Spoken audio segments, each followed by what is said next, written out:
es el verso de Efesios, en el capítulo 1, verso 11, que dice que nosotros como iglesia somos predestinados conforme a un propósito. Este propósito del que hace, o sea, del Dios, todas las cosas según el designio de su voluntad. O sea, todo lo que la iglesia está haciendo y está desarrollando participa en el designio y la autoridad de la voluntad que Dios ha programado para que se haga. Para que entonces la iglesia, la que ha sido predestinada para este propósito, sea la alabanza de su gloria.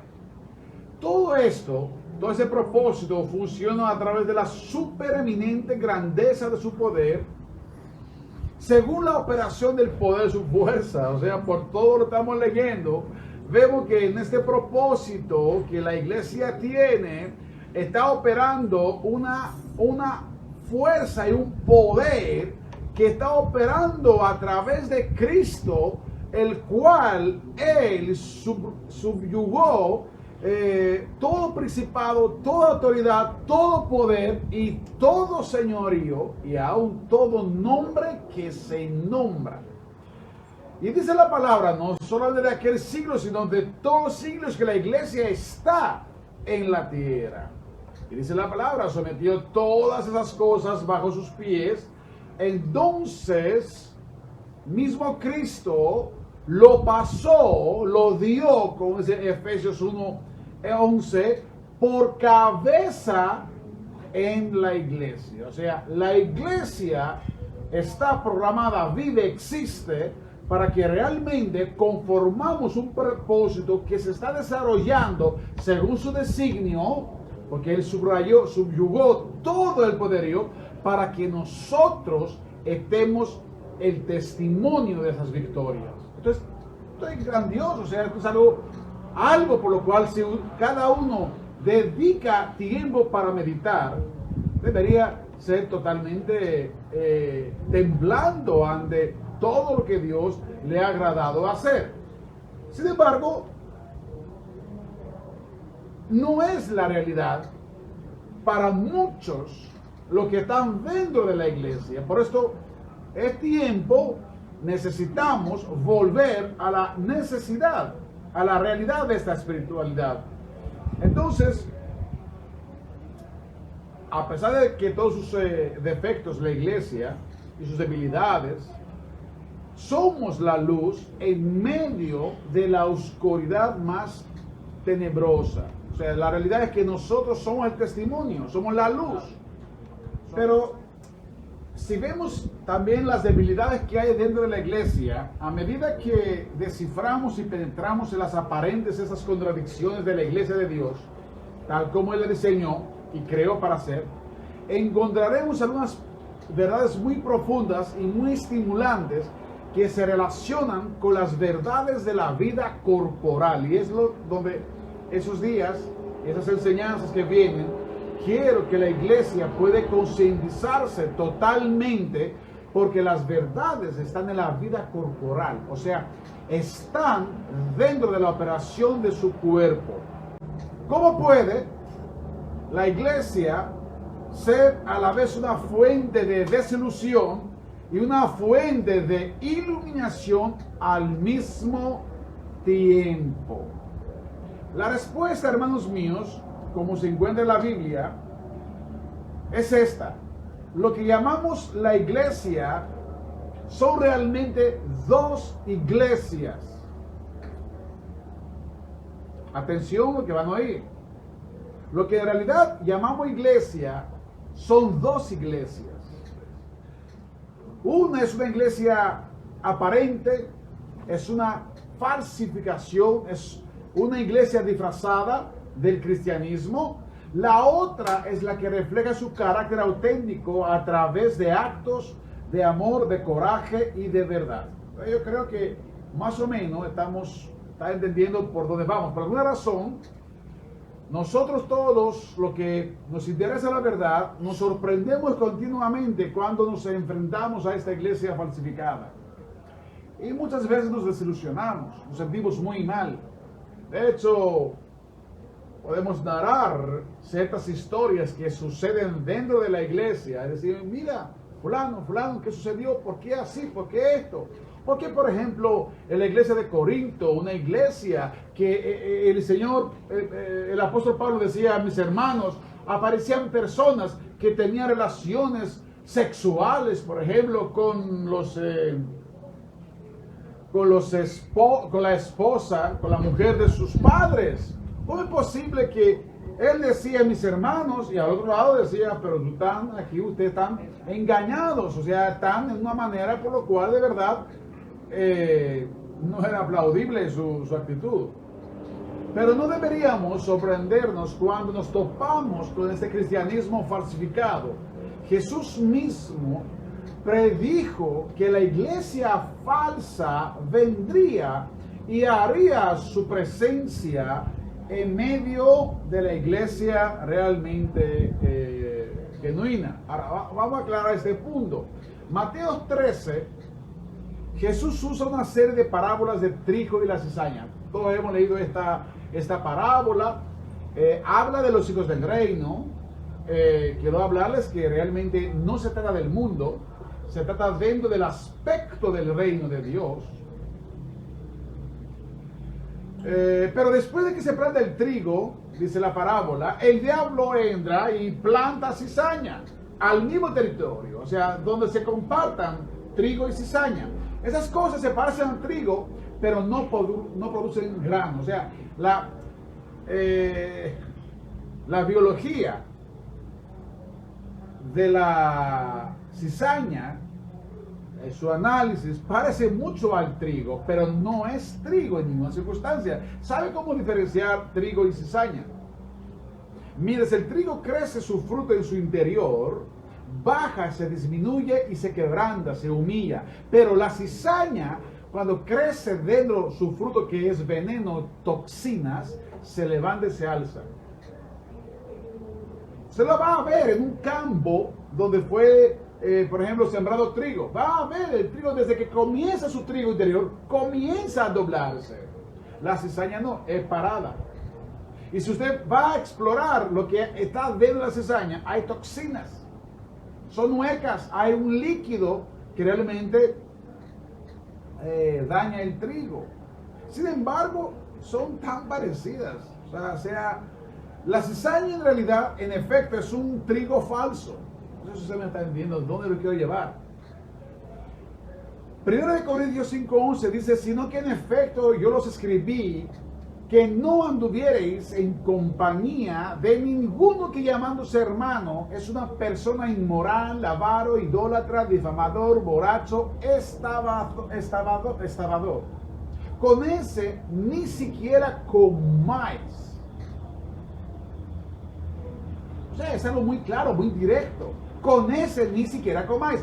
Exteriormente se parecen la cizaña al artículo genuino que es la cizaña, el trigo. El trigo y la cizaña crecen juntos y son completamente indistinguibles el uno del otro por un tiempo. Es verdad que cuando están ya al campo, al inicio, no, o sea, tú tienes que ser muy experto para que tú puedas realmente distinguirlos, pero cuando crecen, uno se doblega, se humilla mientras crece el fruto interior y el otro parece que está más parado, más elevado.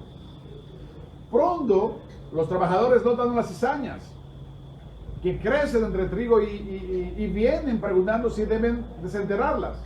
Y la respuesta del Señor dice absolutamente no. En cambio, que ambos crezcan juntos hasta la cosecha. Esto está en Mateo 13. Claro, uno en su humanidad diría, vamos a sacarlo, vamos a mejorar el testimonio de la iglesia, porque precisamente la gente no puede distinguir qué es la cizaña, el mundo, y quién es el trigo. Es más conveniente, más razonable sacar realmente la cizaña y dejar el trigo que sea el testimonio del mundo. Sin embargo, por las razones que Dios tiene, dice, esto no se le hagan, porque muchas veces, también sucede que muchos trigos todavía no han dado su fruto y parecen tanto la cizaña y podrían ser desterradas. Ahora voy a aclarar algo muy importante. A los ojos de Dios, la cizaña son los que nunca os conocí. O sea, nunca fueron conocidos significa desde el principio. No que se dañen, nunca los conocí. Apartaos de mí, hacedores de maldad. A los ojos de Dios, así son la cizaña. Aunque para muchas personas sus ojos son indistinguibles de los verdaderos cristianos, dicen, Señor, Señor, no profetizamos a tu nombre. Sí, la cizaña también pueden profetizar. La cizaña pueden echar fuera también demonios. Sí, hay algunos que pueden hacerlo también por sus razones. En tu nombre hicimos muchos milagros. Pero dice la palabra que nunca fueron conocidos. Nunca os conocí. O sea, nunca entonces desde el principio fueron conocidos. Hay un problema. No es de extrañar que la iglesia presente una imagen tan confusa en el mundo. Por lo cual, creo que en esa primera enseñanza de la vida corporal y de las verdades que sostiene la iglesia genuina, deberíamos nosotros estar muy cautivos en toda esta doctrina y enseñanza por la cual nos evidencia cuál es el poder que mueve la iglesia, cuál es el propósito más alto, y que definitivamente no nos confundimos con ninguna forma con la cizaña. Si somos incapaces de reconocer esta naturaleza dual, verdadera y falsa, de la iglesia, si insistimos en ver esas dos iglesias distintas como una y la misma, entonces estamos condenados a una especie de esquizofrenia eclesiástica que nos dejará desconcertados y confundidos. Voy a aclarar cosas por las cuales sí nos tienen que dar la connotación por la cual podemos distinguir. La cizaña, hermanos míos, no es aquel genuino que en un momento cayó por su debilidad y se apartó y se levanta y se recuperó y ya. Es aquel que por años y por tiempo vive en dualidad. Ahí está el punto. Si tú vives una dualidad por 2, 3, 10, 20 años, hermano mío, discúlpame, pero usted está perteneciendo a la cizaña, aunque es fuerte la palabra, pero la cizaña no ha cambiado. Usted dice, Señor, Señor, pero dice él, no los conozco. Pero Señor, Señor, yo profetizo, yo sano, yo estoy ocupándome de la cosa, yo escucho la palabra, pero yo no te conozco. Tú eres hacedor de la maldad. La diferencia entre una cizaña es hacedor de la maldad en una forma continua y doble. Quiero decirles, hermanos míos, que la verdad es que ni ninguna denominación religiosa es la verdadera iglesia por su forma denominacional o doctrinal. La división entre la iglesia verdadera y la iglesia falsificada no se encuentra a lo largo de las líneas denominacionales. El verdadero cristianismo no es una cuestión de grupos, de organizaciones, es un asunto individual. Por eso, en cualquier grupo o organización, más pequeña que sea, siempre van a aparecer realmente cizaña. Aún en una iglesia donde se predica la sana doctrina, donde el pastor da testimonio de su lucha y que trata de ser pura la palabra, aparecerán siempre la cizaña. Lo que tenemos que hacer es examinar las vidas de los cristianos en forma individual, que manifestamos el verdadero cristianismo de Jesús. Estamos buscando que nosotros manifestamos la vida de Cristo.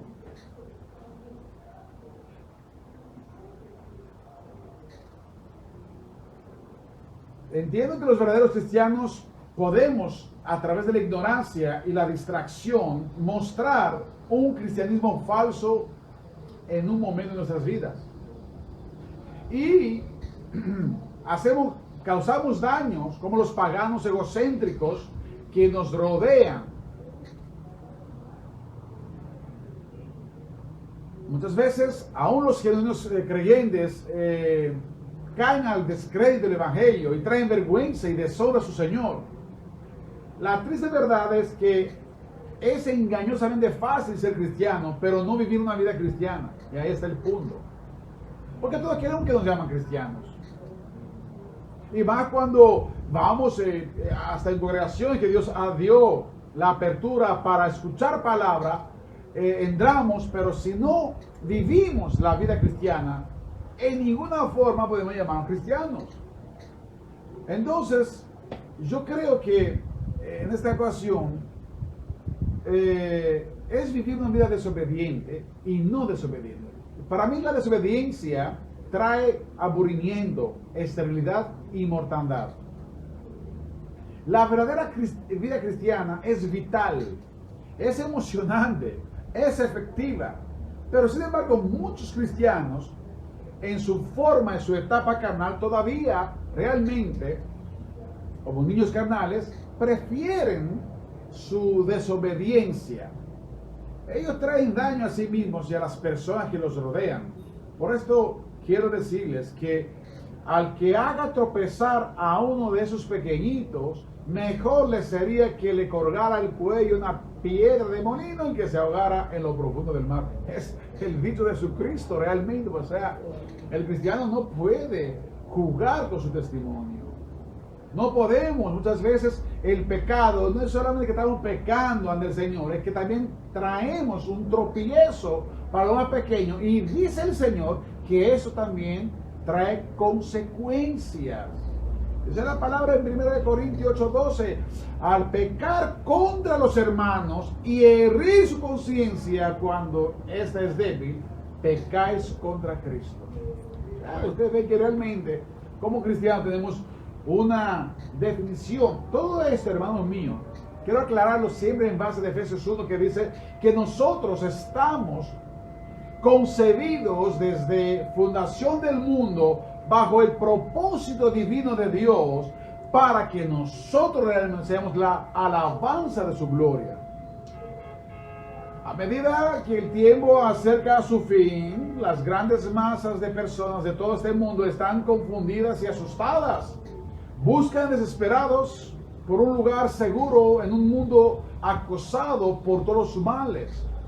Estamos trazando realmente esta pandemia, la cual ha hecho estragos económicos, emocionales y nos conduce en mucha inseguridad. La era está moviéndose hacia la cosecha del trigo y de la cizaña. Yo creo que usted comprenda esa frase. La era está moviéndose hacia la cosecha del trigo y la cizaña. O sea, crecen unos y crecen otros. No permites que tú crezcas como cizaña, crezca como trigo.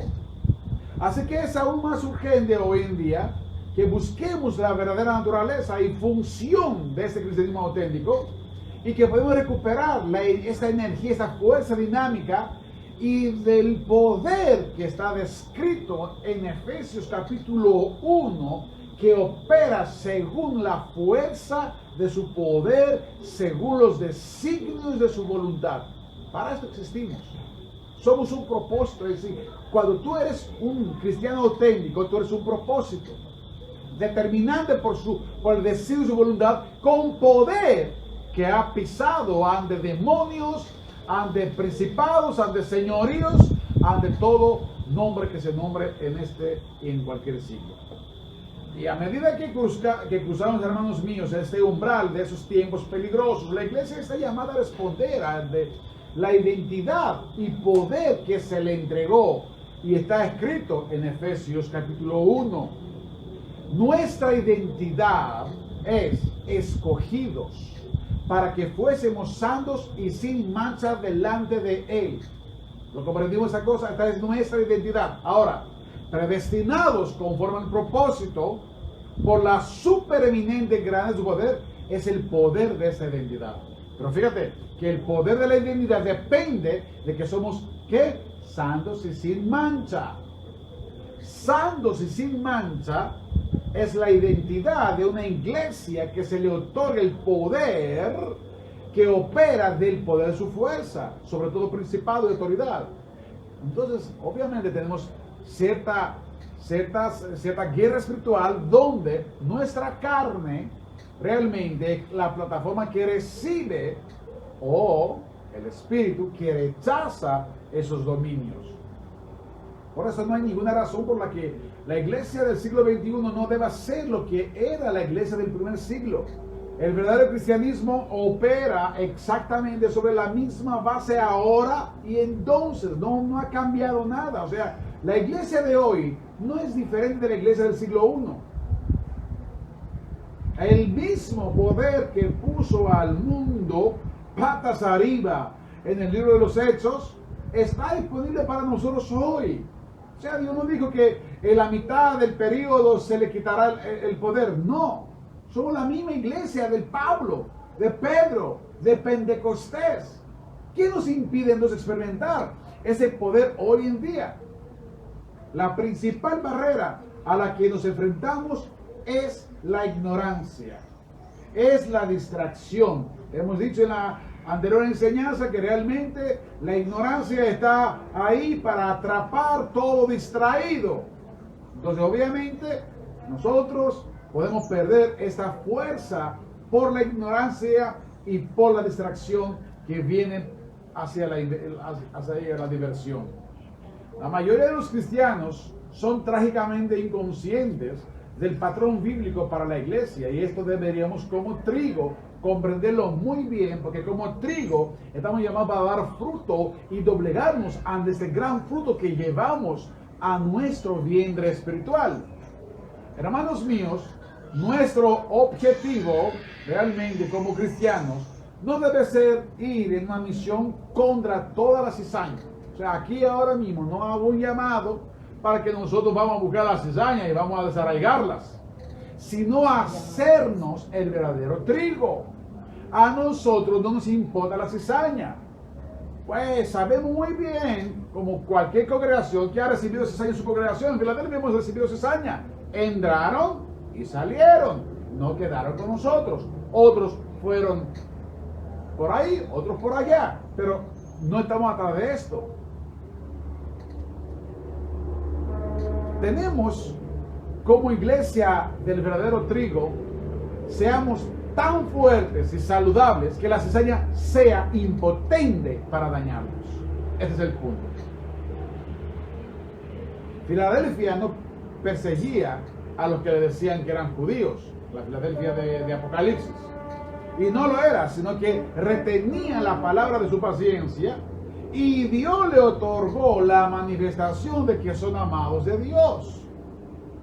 Hermanos míos, la verdadera vida cristiana sacude toda ciudad. ¿Dónde se encuentra? Extendiéndose el testimonio de identidad del poder. Fueron escogidos de antes para ser santos y pisar todo señorío y dominio.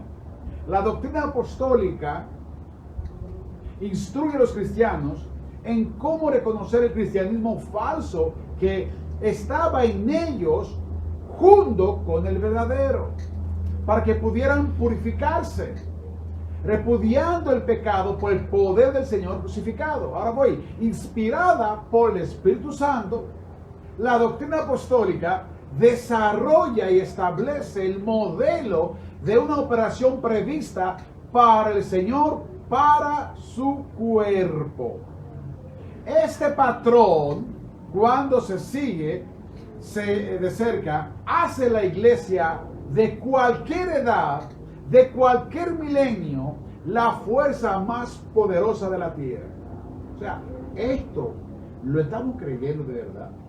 O sea, los que están escuchando, los que estamos aquí en este lugar, somos la fuerza más poderosa siendo cristianos genuinos. O sea, ¿cómo somos cristianos genuinos? Cuando nos mantenemos, oye por favor, sin mancha y sin arruga delante de Él. No delante de su pastor, delante de Él. Porque es fácil que entre nosotros hacer la jugada, lo sabemos muy bien. Pero cuando nosotros buscamos esa santidad delante de Él en forma permanente, en la intimidad, inmediatamente se nos otorga el poder de nuestra identidad, que es contra todo señorío, autoridad, nombre que se nombra en este y en cualquier sitio. Somos la fuerza más poderosa de la tierra. Tenemos que comprenderlo en forma consciente. Es real para la iglesia auténtica. No es para la cizaña, es para el trigo. Es para el que está humillado. El que su sí sea sí y su no sea no. Muchas veces nosotros el sí en el periodo cambia. Prometemos y cambiamos todo. Cambiamos porque realmente ya estamos perdiendo esa sensibilidad de sin mancha y arruga delante del Señor. Cada vez que la iglesia sigue este patrón bíblico, sin mancha y sin arruga delante del Señor, ya que fue escogida para eso, se convierte en lo que Dios diseñó que fuera. O sea, veremos que las condiciones cambian, cumpliendo propósitos, porque en cada propósito divino hay cambios. Y fuimos escogidos según ese propósito para subyugar los señoríos y las fuerzas que operan contra este mundo. Mira qué dice Hechos 19:15. El espíritu malo, por favor aquí mucha atención porque dice algo muy interesante. El espíritu malo respondió y le dijo: Jesús conozco y sé que es Pablo. Esa es la verdadera iglesia. Esa es la verdadera iglesia. Esa es la iglesia por la cual es el trigo. Pero vosotros, ¿quiénes sois? Eran los que estaban sacando demonios o trataron de sacar demonios. Pero los demonios no lo reconocieron. Esas son las cizañas. Y el temor se apoderó de todos ellos. Y el nombre del Señor Jesús fue exaltado. Muchos de los que habían creído continuaban viviendo, confesando y declarando las cosas que practicaban. Oye, qué punto. Ustedes lo imaginan esta cosa. O sea, que nosotros vayamos en lugares que cambiamos las condiciones y las personas están cambiando con el verdadero mensaje de Dios. Pero hay que ser sin mancha y sin arruga. Hay que prepararse, porque esto no es algo emocional. Hay momentos que vas a confrontar demonios de incredulidad, demonios de idolatría, demonios sexuales, de adulterio, de lascivia. Tú tienes que estar liberado de todo esto para que tú puedas realmente ministrar. Y dice la palabra que muchos que habían creído continuaban viniendo, confesando, declarando las cosas que practicaban, y muchos de los que practicaban la magia, juntando sus libros, los quemaban a la vista de todos. Así crecía poderosamente y prevalecía la palabra del Señor. Entonces, definitivamente, la iglesia trigo es la iglesia por la cual es suministrada por parte del Señor con un propósito muy específico que manifiesta este poder que dice la palabra en Efesios capítulo 1, que el Señor sentado en los lugares celestiales subyugó todo demonio, señorío y todo nombre de este siglo y cualquier otro siglo, y lo pasó a la iglesia. Cuando la iglesia abandona este patrón divino, entonces, confiando en el poder mundano, volviéndose orgullosa, se distrae, cae en la ignorancia, entonces se vuelve débil y despreciada como la cizaña. Dios nos ha dado un conjunto de instrucciones para poder construir una iglesia poderosa, funcional y totalmente efectiva, o sea, dinámicamente efectiva. Fuimos escogidos, dice, sin mancha y sin arruga, para un propósito muy específico. Y es a través de la coinonía, esta comunión de la iglesia, que realmente nos convertimos en todo lo que Dios quiso que seamos. Por eso dice la palabra, que seamos uno en Él. O sea, la iglesia va como un cuerpo, como una vida corporal. Esa es la verdad de la vida corporal.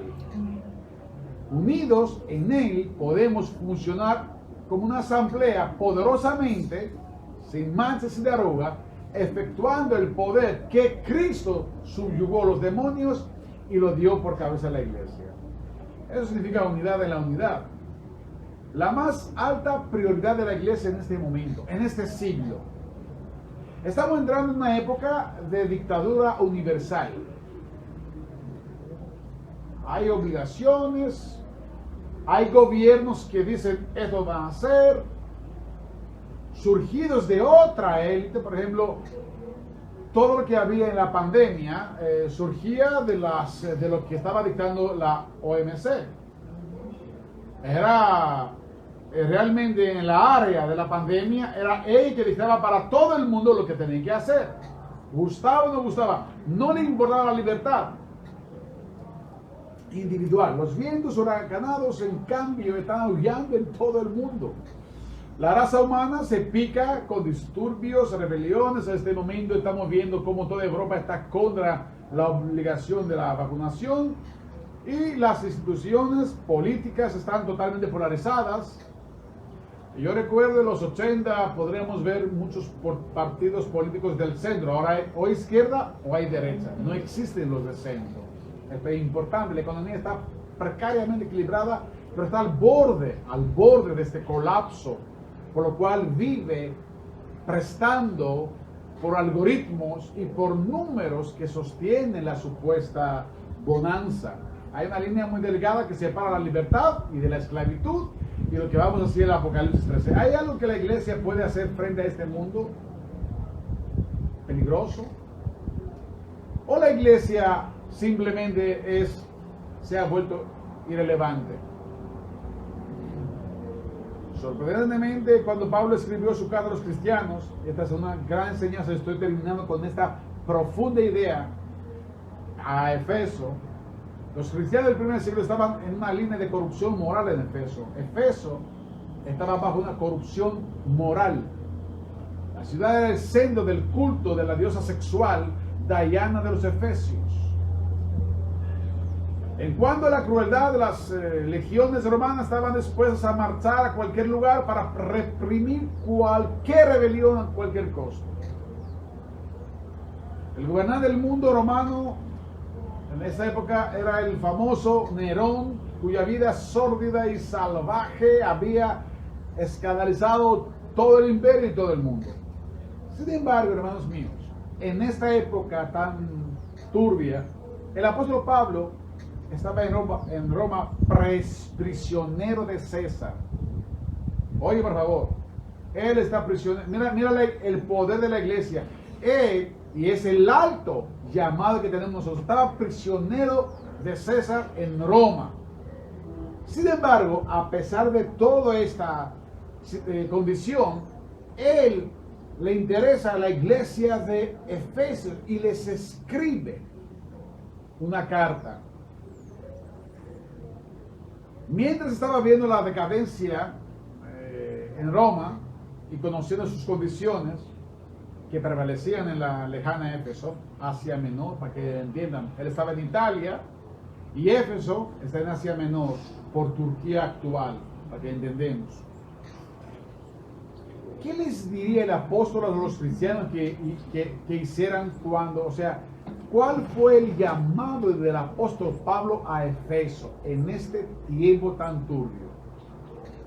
La respuesta es sorprendente y es muy instructiva para toda la iglesia actual del siglo XXI. Dice: yo pues preso al Señor, ni siquiera dice preso del César, dice preso del Señor, es importante, os ruego que andéis como es digno de la vocación con que fuisteis llamados, solícitos en guardar la unidad del Espíritu en el vínculo de la paz. Ahora, ¿cuál es la palabra? Digno. ¿De cuál vocación? De la vocación que fuimos escogidos sin mancha y sin arruga. Esta es la vocación, solícitos como es digno de esta vocación, para que nosotros podemos realmente, vinculados a la paz, ministrar realmente testimonio y poder a Efeso, y en este caso a donde Dios nos está enviando.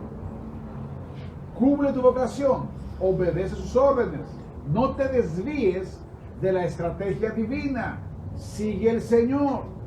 En esta amonestación del apóstol reconoce claramente la verdadera naturaleza y la función de la iglesia, que solamente está encomendada al trigo. La cizaña no puede llevar a cabo esta operación, es solamente el trigo. Repito, trigo es la iglesia que se mantiene sin mancha y sin arruga delante del Señor. Si creen que el mucho amén, amén y el mucho aleluya les hará más cristianos, se equivocaron. Si usted cree que usted es la mejor ayuda idónea de un pastor, se equivocaron.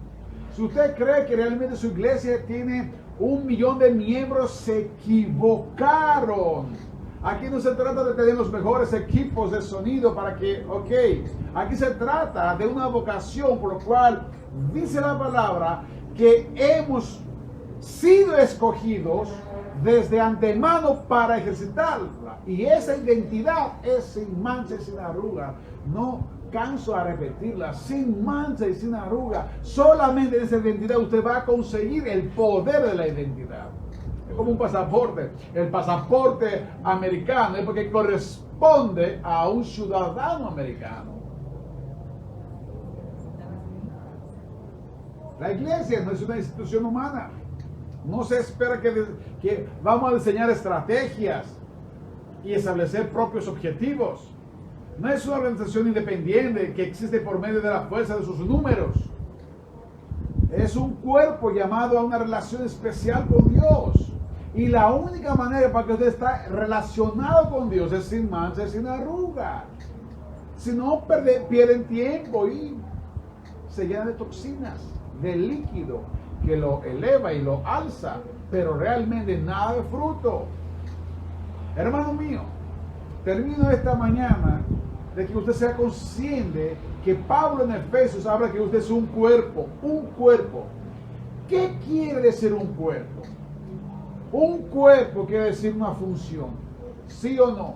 Cuando usted hace una anatomía, hace lo que sea, en la ciencia, analiza, examina el cuerpo es una función. Tiene órganos funcionales, útiles. Nada pasa en un cuerpo sin que realmente tenga utilidad. Así mismo es el cuerpo de Cristo. Si el cuerpo orgánico, todo, las células, la sangre, los tejidos, los huesos, cualquier órgano, todo está en función. O sea, entonces, si nosotros somos un cuerpo, ¿somos qué? Una función. La iglesia es un cuerpo bajo el control de su cabeza. ¿Y qué tragedia sería si ese cuerpo se negara a responder a la dirección de su jefe? En el ámbito de la medicina, hermanos míos, hay enfermedades que asolan las vías nerviosas y que permiten que el cerebro humano controlar el cuerpo humano. Es trágico y muy desgarrador ver a una persona incapaz de controlar sus movimientos y funciones corporales. Una iglesia que no responde a su cabeza es tan trágica y desgarradora de ver. Dice la palabra en Efesios que la iglesia es un espíritu, ¿cierto? Dice un espíritu. O sea, usted y yo tenemos un espíritu. Tú y yo tenemos un espíritu. Wow, tú puedes, naciste en un país, yo en otro país, pero cuando entramos en Cristo ya somos un espíritu. ¿Sabes qué pasa? Eres lo que eres por el espíritu que habita en ti. Un espíritu quiere decir una sola cosa: somos un templo. La iglesia es un templo para la habitación exclusiva y uso del que habita en su interior, que no es otra cosa que el mismo Dios. Y dice la palabra ahora mismo también: un Señor, es de un cuerpo, un espíritu, ¿y qué más? Un Señor. Esa es un bautismo, otra cosa, pero ahora hablamos de esas tres cosas. Un Señor. ¿Qué quiere decir un Señor? Un ejército. Un cuerpo, una función. Un espíritu, un templo. Pero un Señor quiere decir que nosotros somos uniformados bajo el mando de un señorío que tiene la potencia de la operación, que como ejército solamente realizamos victorias. Porque es imposible que el general que ha formado ese ejército realmente pueda perder una sola batalla. Jesús no perdió una sola batalla. Ahora, ¿qué pasa porque la perdemos? Porque perdemos la identidad. Y cada vez que usted pierde la identidad, pierde el poder de la identidad. Y eso es lo más importante. La iglesia es un ejército bajo el mando de un rey. Un ejército que no obedece a su líder es inútil como fuerza en un combate. Por lo tanto, dice Pablo en la iglesia, obedece sus órdenes, sigue a la cabeza. La estrategia divina, gran parte de la explicación de la confusión que existe tan ampliamente en la iglesia hoy en día, es que los cristianos han estado mirando las cosas vistas en lugar de las cosas que no se ven.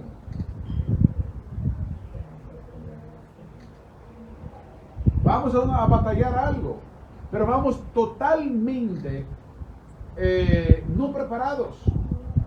Y vamos a un lugar y vemos las cosas por las cuales las medimos por la fuerza exterior. Suena tan lógico, pero eso se debe a que nuestro pensamiento humano es superficial.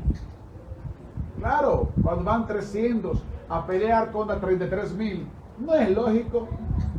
Hay modo de victoria. No. O sea, humanamente, el que va 300 contra 32 va en pérdida. No hay manera. Pero sin embargo, aquí hablamos de un ejército que fue formado, por favor, a través de quien ya subyugó todo poderío, señorío y dominio.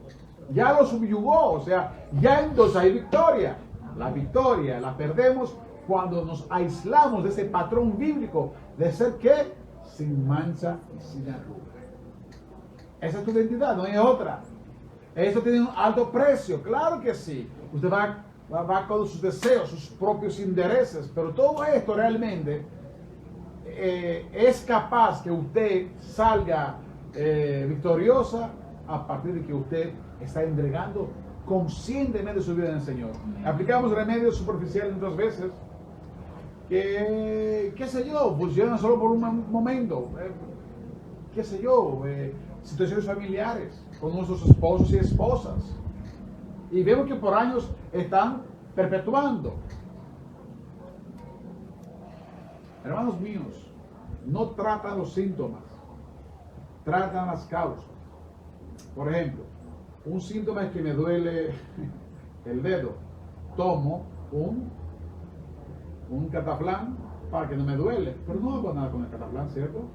Tengo que tomar ¿qué cosa? Antibiótico para que entonces ya batalle con la causa. Aplicamos esos remedios superficiales.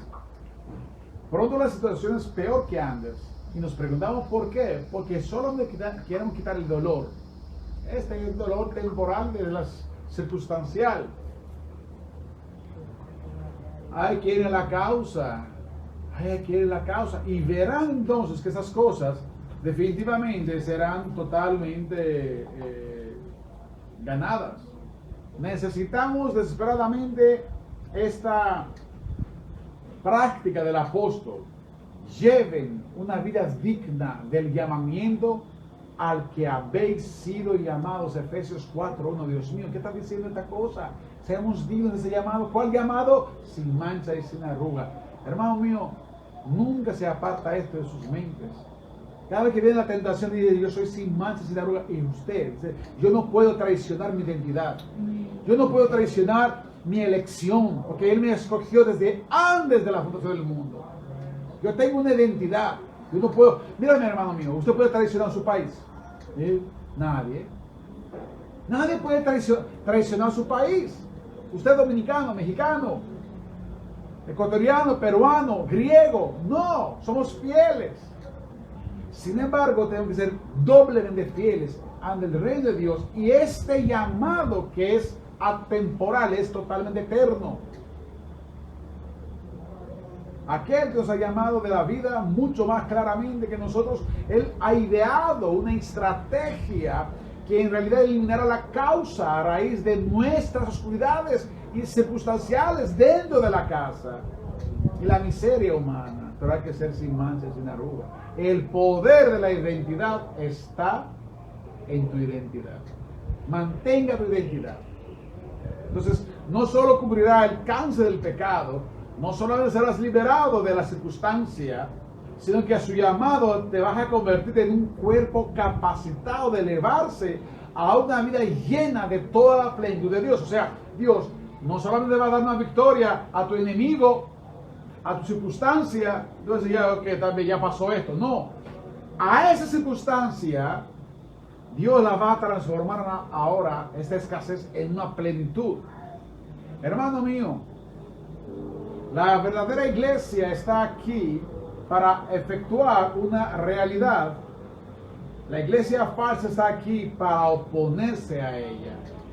Y usted, como iglesia verdadera, hay que efectuar la realidad. ¿Cuál realidad? Que te dio por cabeza todas las cosas, sobre todo dominio. Usted puede entender que muchas de las cosas que suceden en nosotros, en nuestra carne, es por la influencia realmente del dominio contra nosotros, del señorío que hay espíritu sobre nosotros. La verdadera iglesia no debe desviarse de la estrategia divina y desobedecer su llamado divino. Los simples humanos no podemos mejorar este programa divino. Tampoco nos queda dudar el cual es esa vocación. Ya le hemos escuchado muy claramente. Sin mancha y sin arruga. Los primeros 3 capítulos de Efesios están dedicados, y usted lo puede describirlo y examinarlo. Si los cristianos hemos de dar obediencia al Señor, debemos dar la más alta prioridad a la comprensión de lo que Él quiere que seamos y hagamos.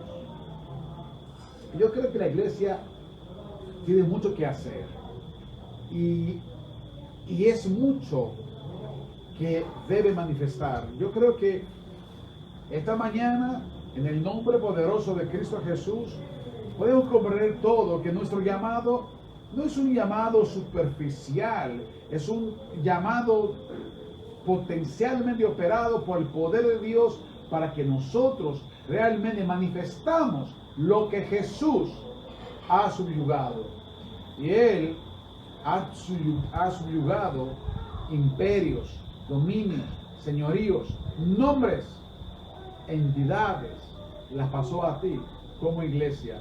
Solamente espera que tú ejercitas esta identidad para que el poder de la identidad también te pueda acompañar. Si hay falta de poder, es porque en el fondo hay falta realmente de identidad. A lo mejor me dirán ahora, Gregorio, pero ¿y aquellos que profetizaban y sacaban demonios? Falso, de toda falsedad. En realidad ellos lo harían bajo falsedad, no lo hacían en la verdad, por lo cual era tras de Cristo, porque Él dice que nunca los conocí. Nunca fue el poder de Dios, nunca fueron designados de este propósito. Amén. Dios los bendiga. Hasta la próxima ocasión.